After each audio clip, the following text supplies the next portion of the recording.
going on, folks? Welcome back to We the Champs. I'm your host, Jalen, and you're tuning in to the finest sports show you could possibly find. All right.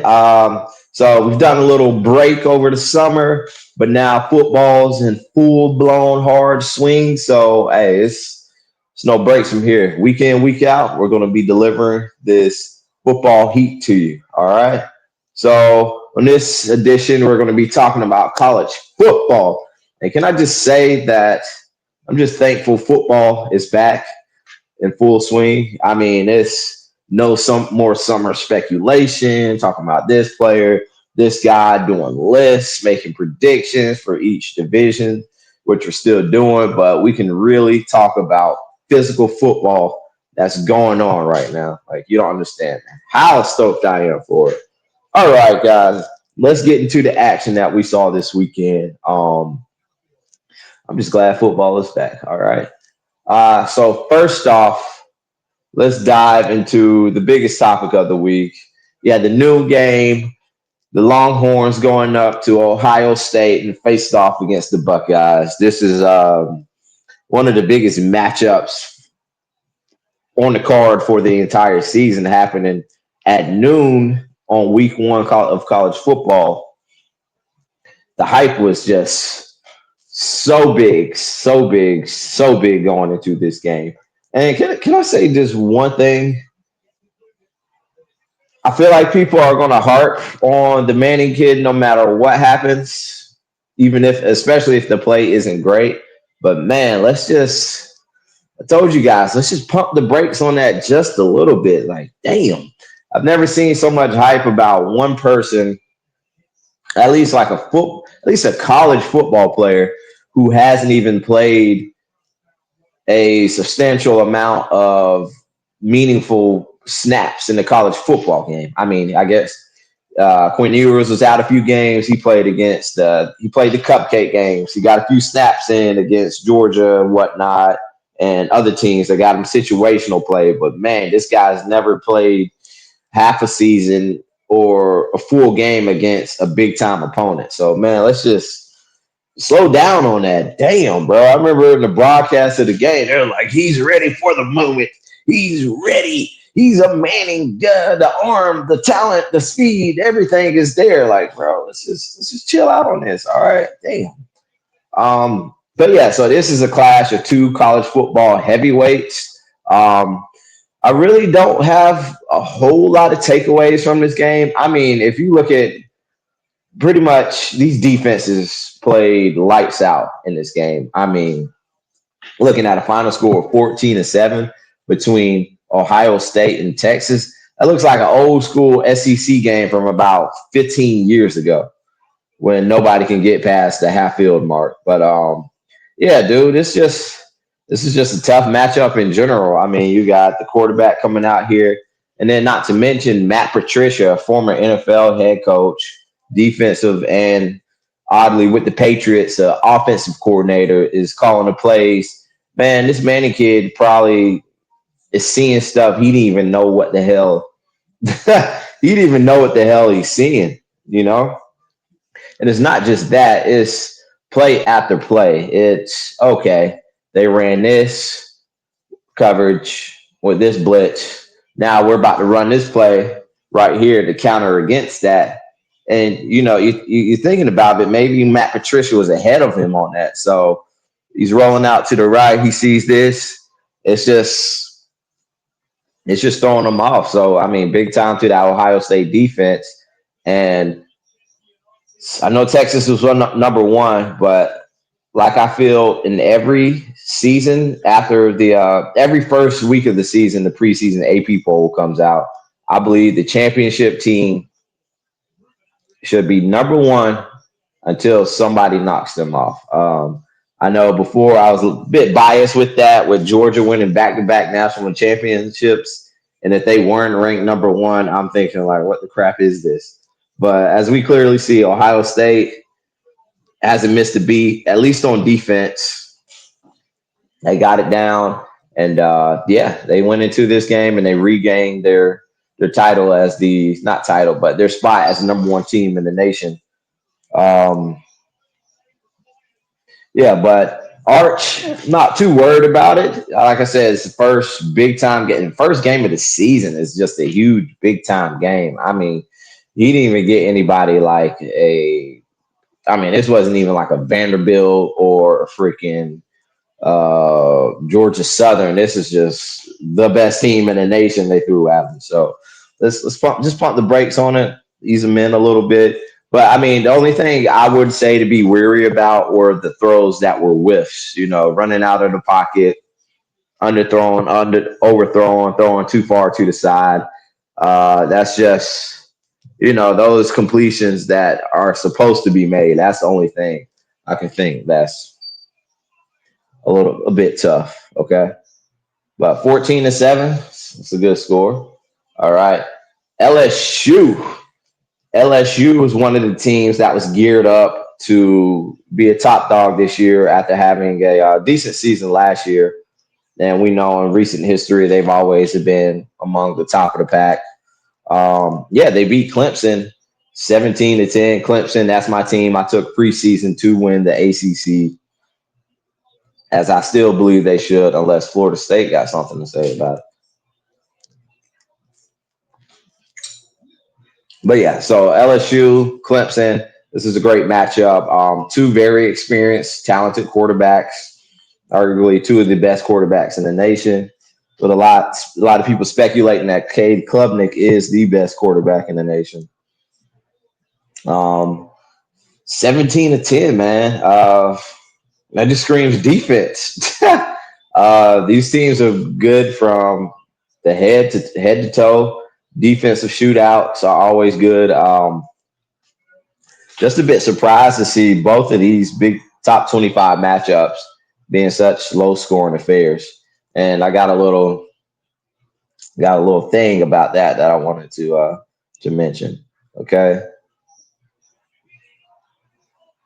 But yeah, this was a good one. I mean, Nussmeyer threw over 200. K threw over 200. I say this game says more about LSU than it does Clemson in this matchup. And that's what I'm liking about this new format of the college football playoffs with the 12 teams. You get this early season hiccup, and it doesn't dictate the whole rest of your season. I mean, if we're talking about the 14 playoffs, a loss like this could derail you for the whole season. But more than likely, you would still have the chance. You would just have to win out and win your conference, which is crazy. And let's not even talk about the BCS. These guys lost already. It's over. So this 12 game playoff format, Clemson and Texas are both very very much still alive to claim a spot in the college football playoff. So let's see how they bounce back in that. Clemson's going to go on a tear, just to let you know. And let's talk about another big game. Florida State beats Bama 31-17. Ooh, I think they said this was Bama's first unranked loss in like 15 such and such years. I'm not sure, but I'd have to double check the number on that. But man, this doesn't look too great, man. It doesn't look too great for the Bama fans, which I don't give a damn because go dogs. And by the way, dogs handle business. Blew out Marshall this weekend as I expected. Gunnar Stockton looked exciting. I don't think Georgia's had a dual threat quarterback in recent history. I mean, we've had some guys that can scramble, get some things done. We even had Justin Fields back up to Jake Fromm for a little bit, but we've never had a pure dual threat quarterback as long as in the recent history I've been watching. But anyways, back to this game. FSU's. Does this game say more about FSU or Bama? Because it kind of looked like Bama wasn't ready for this game. And if they're not ready for this game, then that's not looking good. I mean, this is just bad. You got the fans and that program with their expectations losing to an unranked team in week one. That's something they haven't experienced in ever. But yeah, big shout out to Florida State in this game. They got the transfer from Boston College, Tommy Castellanos. I have to work on that pronunciation. He looked really good. Looked very quick out the pocket. Um, Good passing the ball down the field. And damn, what's that new Alabama's quarterback name? And that was one thing I was speculative about. I'm thinking, okay, Bama's gotten away with having the top recruits up and down, O line, receivers, running backs. I mean, damn, just look at all the guys in the NFL. And the defense, I could go all day about those defensive players. But when when the ground is more even, when the playing field is more even, then what you got, you know? And then Kalen DeBoer is a really good coach. I mean, he got freaking Washington to the national title game year before last. But going into these situations, it's a process, man. I think Kalen DeBoer can be a very, very effective coach with getting better recruits, but it's a process, man. And then Bama has a target on their back, dude. Bama dominated for so long. I think they won 6 championships with Nick Saban. That's insane. So yeah, Bama's got some work to do, and I think the pressure was like there. It was like maybe right here, right behind Kalen DeBoer. Now it's just moving a little bit to right behind his head, to see if he can make something happen. But other than that, big props to Florida State, and yeah, let's see if they can keep it going. And I want to speak on one thing here.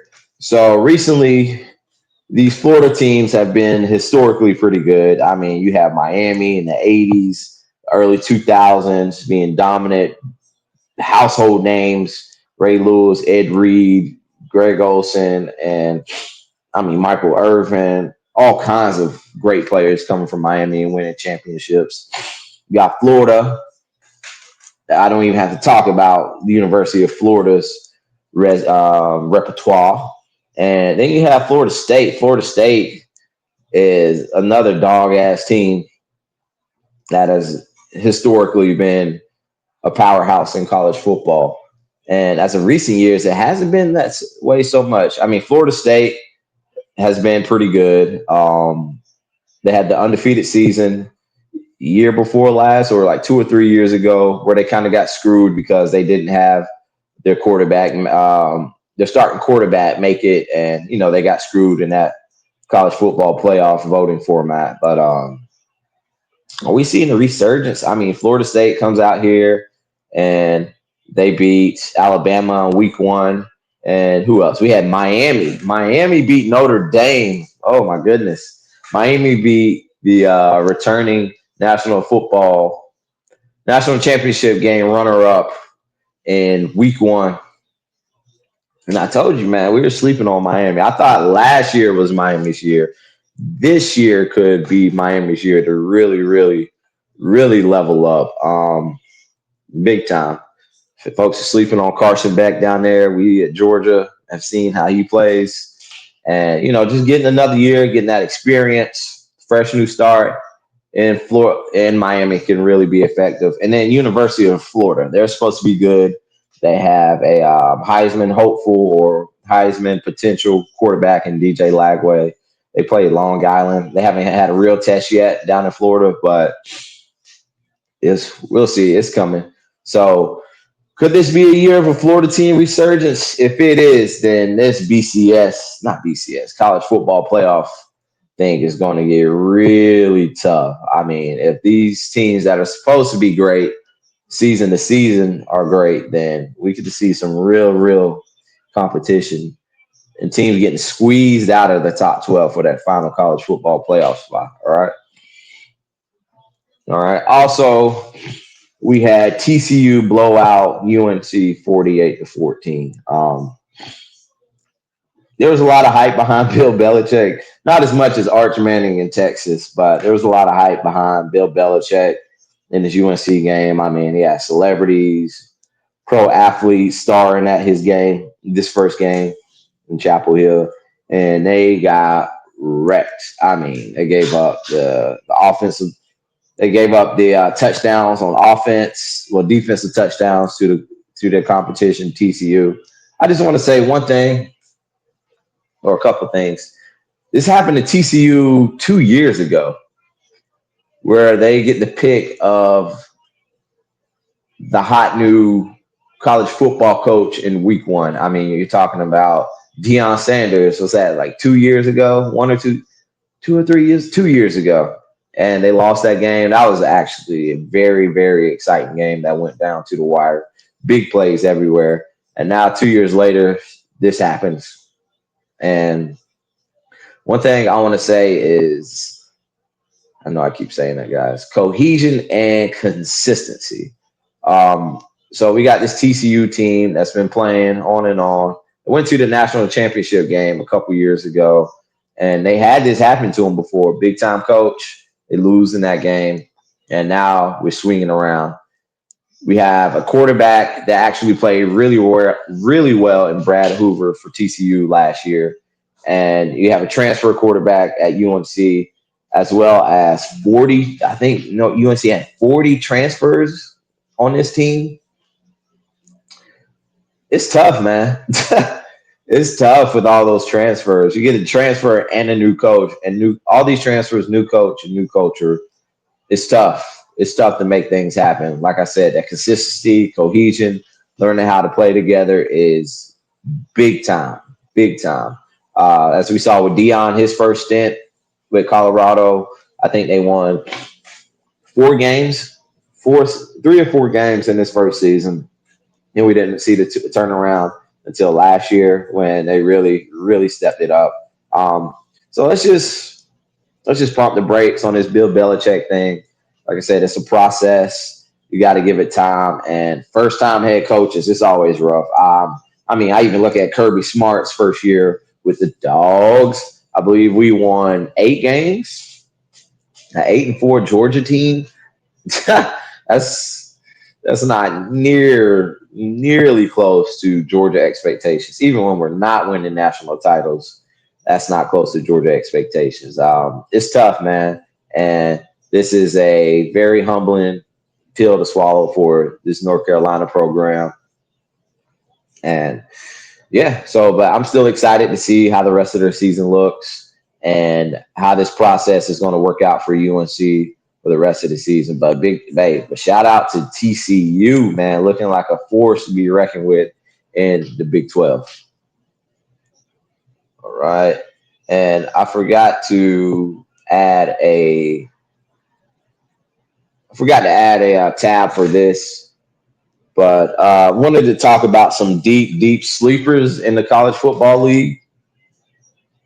Um, take a look at Utah. Utah has been a very strong team over the past couple of seasons. Last year, not so much.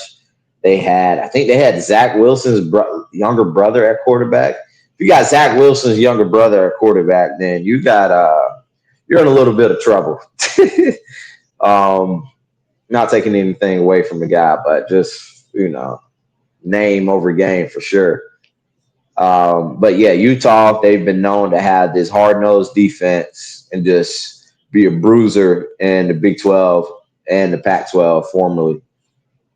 And now they have the new offensive coordinator from New Mexico State, as well as the quarterback from New Mexico State, Devin Dampier. I checked this guy out, dude. He can move. He has that short area burst of like a Kyler Murray. Kyler Murray's just in the pocket. Zoom, it's just real quick, 3 steps out of the pocket to avoid trouble. He has that throw on the run, throw down field pretty well, accurate on the needle, on a thread, I might say. And so Utah is a sleeper in this college football realm to look out for. And Devin Dampier, just remember that name. Check him out, guys, if you can. No, Big 12 football isn't the biggest pool. For me, it is. I love watching Big 12 football. So definitely keep your eye out for that. Georgia Tech this year, they have a very experienced team. I love that quarterback, Haynes King, pure dual threat college football quarterback. They took out Colorado on Friday. It was an awesome game, by the way. So be on the lookout for them. And even TCU, man. TCU, be on the lookout for TCU to make some noise. And Texas Tech. They didn't have a big test this week, but definitely look out for some Texas Tech action. All right. Hmm. All right. Who else in the SEC? We got Tennessee won their game. Wasn't a whole lot of more big top 25 games this past weekend, and I don't think there's a lot of top 25 games this week. Oh, also Auburn beat Baylor, kept them hands linked. That was a very impressive performance for them. So keeping my radar on Auburn to see how good they can be and how good they can go. All right. But let's take a look to this following weekend coming up. I think the only top 25 matchup is Michigan, Oklahoma. So that'd be a good litmus test for both those teams to see how Bryce Underwood, the rookie or true freshman quarterback at Michigan, plays. And they beat Michigan's New Mexico State this past weekend. So that'll be really good just to get a scope of the talent that came into both teams. All right. What other? Oh, fun fact. Iowa State is favored against Iowa this weekend. I don't remember the last time that's happened. I'm definitely taking Iowa State in that game. Illinois versus Duke. Duke's another sleeper, a team that's spent big in NIL this past offseason. They bought in Darian Mensah from Tulane. So I think he was one of the biggest NIL quarterbacks in the league right now. Illinois versus Duke. Illinois is number 11 right now. So both of those teams have a lot of potential. So be on the lookout for that game. So on ESPN at noon on Saturday. And Baylor SMU is another interesting one to look at. Ole Miss and Kentucky. Ole Miss is ranked number 20 right now. Kentucky, not so much. And let's see. All right, that looks about it. But yeah, guys, like I said, I'm just glad college football is back. NFL starts back tomorrow. I'm so hyped. We don't have to speculate about anything anymore. We get to watch the games, talk about it later, and make our in-season rankings and predictions. So I feel so much better, guys. But yeah, definitely tune in to college football. At We the Champs here, football is our primary. We love the sport and we love sports, baby. But that's about all I got for you in this college football edition, guys. Don't forget to click that like, subscribe, comment, bell notification. We the champs. We out. Peace.